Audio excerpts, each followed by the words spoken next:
What is up, down, and sideways, you absolutely beautiful individuals? It's another epi of League Unlock. My name is Eric, flying a little Han Solo on today's episode as we find ourselves in that little sweet spot where we're still wrapping up some summer playoffs in some of the bigger regions, obviously the LCK and the LCS, so we don't have full Worlds qualification yet, so we can't quite dive into the big previews and countdowns for the 2024 edition of the World Championship, which means we're going to give a little bit of extra time for a couple of the marquee, iconic, biggest squads not attending the World Championship and kind of look towards the brief future and see what's next for two different sides of Super Team, but we're talking specifically Cloud9 and JDG. What does the future look like? What is 2025 going to be for these rosters after, quite frankly, disappointing ends for two squads that pretty much everybody probably expected to be going to the World Championship, and now I'm expecting some sweeping changes for both of these squads. So we start with that Super Team from North America, and obviously first and foremost heading into next year is going to be the brand new league region branding of the Americas with the CBLOL coming in. So obviously I think all LCS teams are going to have some serious roster shifts, especially when you're getting condensed down to 6 teams, bringing in some CBLOL and NACL action. So obviously going to be huge changes. But Cloud9, they make the fudge swap out for Thanatos, and okay, you could say Thanatos is better, but still it's a similar result where they don't win a playoff series. Massive disappointment. So what do you do from here? What do you build upon? Everybody has contracts through next year, end of 2025, and Blabber, Thanatos, and Vulcan are actually through to 2026. But if you've been paying attention, watching this show or watching eSports for a long time, contracts don't mean much.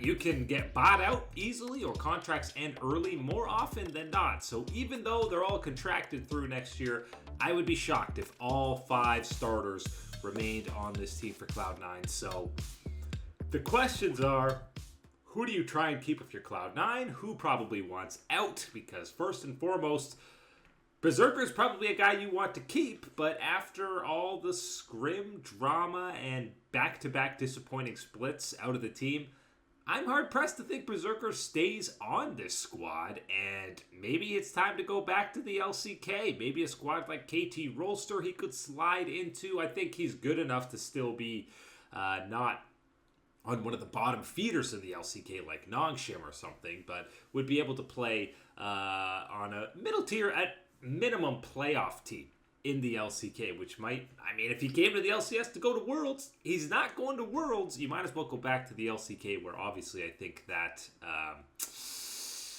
culture when it comes to professionalism in esports is definitely something that suits Berserker a little more than that for fun angle for the LCS. Somebody like Thanatos, who's a little younger and has only played 1 split, I think there's a good chance he stays on C9 just to kind of continue to develop and maybe build up his brand and hype for him a little bit more. His English was already pretty decent coming into North America for the summer split and has only grown throughout the split. Obviously, having a guy like Reaper and Berserker there helped him progress through that, I'm sure. But because he's been there a lot less time than Berserker, I think Thanatos is a guy who's probably going to stay. Blabber is a big question mark because so many different iterations of this Cloud9 roster. He has been the guy you hold on to. He has been the GOAT in the jungle for the last couple of years when you're talking specifically about LCS domestic junglers. But is it time to move on? Have you reached the ceiling with what you can get out of Blabber with some fresh takes in the jungle? Be better? Do you just hand the keys over to a young domestic guy like XU, who now post big season, you're thinking maybe XU should have stayed on that roster, absolutely deserving of an LCS start? Do you throw some money and finally bring the memes to life with Granddaddy Yankos coming over to Cloud9? That's a pipe dream rumor that people have had for basically ever since G2 let go of Yankos. Would that be an upgrade over Blabber? Yeah, probably. Jankos is the actual Western GOAT when it comes to jungling. But I feel like it might be time to move on from Blabber, set into a new era for Cloud9, but it might be hard-pressed to actually be getting an upgrade that's not taking up an import slot like Blabber.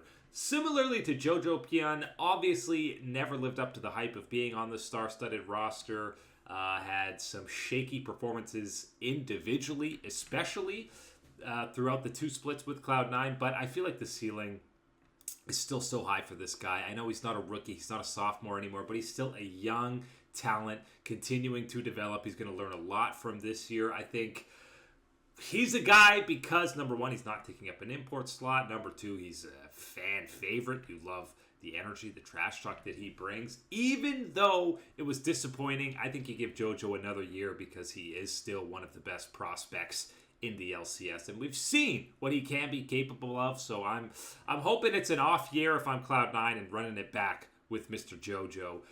Berserker already mentioned, probably on his way.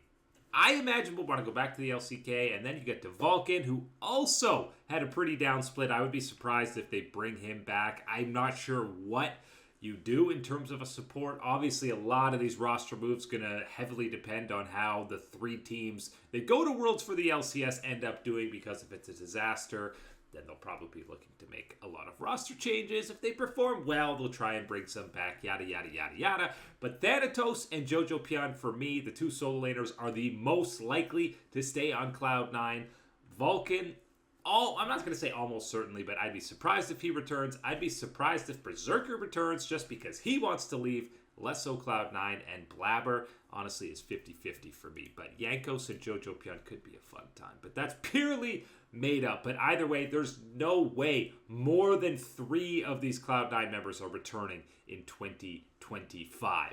JDG side of things, I think, is an even bigger fire sale, because when you're going top to bottom here, first and foremost, everybody but Ruler and Sheer, their contracts are up November 2024. So that's this fall, which I know I just started this off by harping on contracts don't really matter. But if you're not signed through, I don't see most of these guys re-signing. Obviously, Yagao was a bit of a liability to close out the playoffs. I would be shocked if Yagao returns to this squad. Unfortunately, he might be entering the era where if he continues playing, he might be slumping down to lower and lower tier teams within the LPL. So obviously a lot of the big name mid laners are not going to be available. I've heard a lot of people hoping for Rookie to maybe come to JDG after another year of, we're calling Rookie washed, and then the playoffs he looks great. He's still one of the more consistent guys on this NIP roster.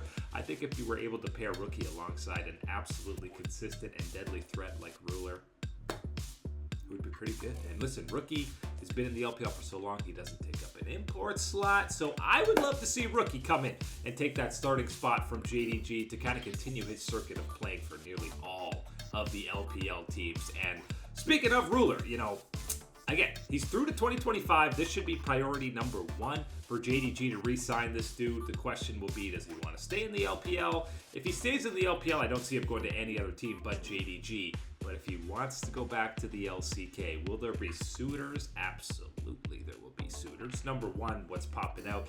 Deft has mentioned potentially going to military service before his last final premier penultimate last dance. So KT, you could definitely see KT having the money to maybe shell out to bring Ruler. Hanwha Life, Viper's contract's up at the end of this year, depending on how Worlds or not Worlds, if something bad happens, goes for Hanwha. Could see them definitely having the money to bring Ruler over. Even a return to Gen G. And I know a few years ago, I think Ruler said he'd only go back to the LCK as if it was with Gen G. Obviously, you're saying, FaZe is absolutely insane. Why would Gen G get rid of them? But either Gen G wins Worlds or they bow out in choking fashion. But either way, everybody, the entire Gen G's roster is up at the end of this year, the contract. There's no way, especially if they win Worlds, there's no way they'll be able to afford these 5 starters, because Canyon's going to want to get a huge payday somewhere. FaZe, still on some kind of rookie contract, I'm sure, is going to go get paid either in the LPL or the LCK. There's only going to be 1 or 2 guys that Gen G will be able to prioritize Not that Ruler would be cheap to come over, but maybe he'd take a little hometown discount to come over to Gen G. But it's not out of the realm of possibility that he returns to Gen G, because there's going to be a lot of interested suitors in pays, regardless of how 2024 closes out for the super team Gen G that continues to dominate. The rest of that JDG roster, obviously, if there's two pieces you're keeping, for me, it's Sheer. You continue to develop because he's also through for 2025. And either Ruler or Kanavi. You might be able to only afford one of them, but Yagao is moving on. Missing had a down year. Now it's been a couple of years with him. I think it's time to move on from him. Supports are a little tricky to find a replacement. If you're keeping Ruler, maybe you pair him with a former LCK pal like Kael, who overperformed on Anyone's Legend, or bring Life from FPX, his old buddy from their Gen G days when Gen G wasn't as deadly. But Life had a resurgence with FPX. And so maybe you pair an LCK squad or LCK support with Ruler, and then Kanavi. If you can afford both him and Ruler, absolutely, you bring him back. He's been the most consistent jungler in the LPL for the last, 4 years at least out of Kanavi. If you can't afford him, maybe you get Milky Way out of contract jail. I want to see Milky Way on a top-tier team in 2025, and if you paired a rookie like him with veterans in Ruler and Rookie, I know that sounds like a conflict, but if you had a top side of Sheer, Milky Way to continue to develop paired with veterans in Rookie and Ruler, I would be very excited for that JDG squad. I feel like Ruler's found a nice little home in JDG, even though, again, they failed to make Worlds, and it was a disappointing year overall for the squad. Ruler has still looked pretty good for the most part and was trying to drag them kicking and screaming through that playoff run, one game away against Weibo to qualifying, but Ruler should absolutely be the priority, and see what you can fit around with JDG. But either way, both Cloud9 and this JD Gaming roster, I pretty much guarantee are going to be looking very, very different when 2025 does roll around, and it's going to be a long time before they see them, because ain't no Worlds for either squad. But that is it today for League Unlocked. My name is Eric. Thank you to all you beautiful people for hanging out with us as always, and we will catch you on that flippity flip.